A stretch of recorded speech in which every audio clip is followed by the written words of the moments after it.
Bonjour à tous, je reviens ici pour une vidéo récap, reco et film à voir du deuxième trimestre de l'année 2026. Donc tout d'abord, c'était pour vous dire que l'année 2026 est une très très bonne année de cinéma, un très bon cru, de très très bons films. Alors en avril, j'ai vu trois films je crois, mais après j'en ai vu d'autres.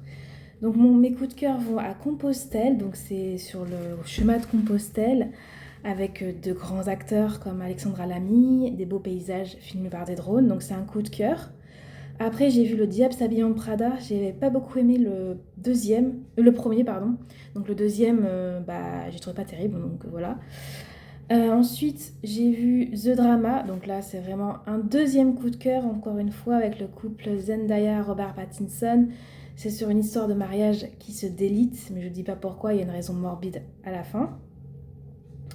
Après, j'ai vu Plus fort que moi sur le syndrome de Gilles de la Tourette. C'est un bon film en soi, mais moi j'ai pas vraiment adhéré, je suis pas rentrée dedans. Et puis j'ai vu Juste une illusion. En fait, je l'ai vu en mai pour mon anniversaire grâce à une place gratuite. Mais c'est aussi un coup de cœur. C'est un très beau film sur les années 80 avec une Camille Cotin au sommet et un Lou Garrel évidemment au sommet avec le petit garçon aussi qui est génial. Alors donc je vous recommande trois films pour le mois d'avril qui sont Compostelle, The Drama et Juste une illusion. Ensuite, pour le mois de mai, comme c'est le mois du Festival de Cannes, j'ai vu 4 films.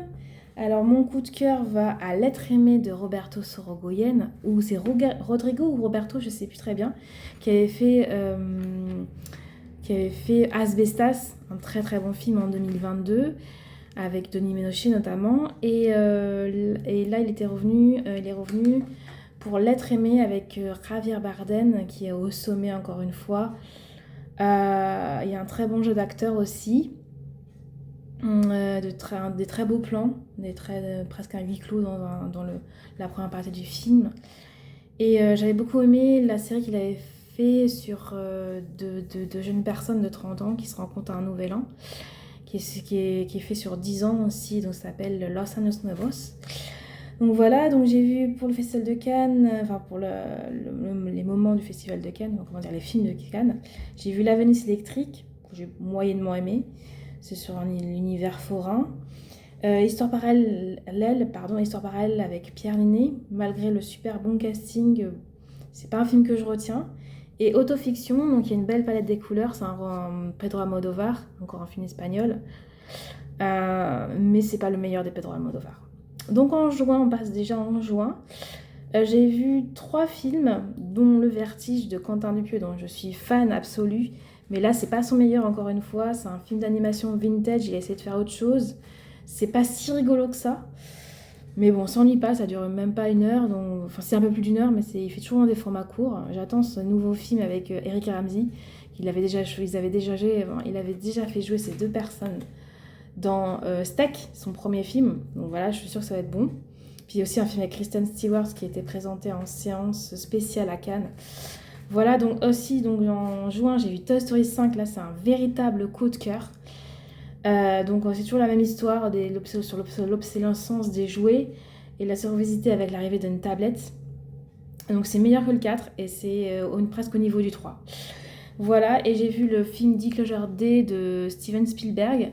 Alors c'est un bon film, hein, il sait faire les films d'extraterrestres, à part la dernière partie qui est too much, ou vraiment la fin qui est too much, je dis pas pourquoi. Voilà, donc maintenant on en vient aux films à voir, enfin les films que j'aurais bien voulu voir, mais que je suis pas allée au cinéma les voir. Donc il y a Michael qui a un énorme succès au box-office et dont je suis pas allée le voir. Je sais pas pourquoi. J'attends la sortie VOD. Donc il y a La Poupée que je vais bientôt voir en numérique, là VOD, pardon. En mai, il y avait L'Abandon sur le film sur Samuel Paty qui avait l'air intéressant aussi. En juin, il y avait le diptyque La bataille de Gaulle. Et en juin, il y a Jim Queen aussi, j'ai entendu des bons échos. Donc voilà, à peu près mes recommandations, mes récaps et mes films à voir. J'attends vos suggestions en commentaire et je vous dis à bientôt pour une nouvelle vidéo sur le troisième trimestre 2026. À bientôt, bye bye, ciao.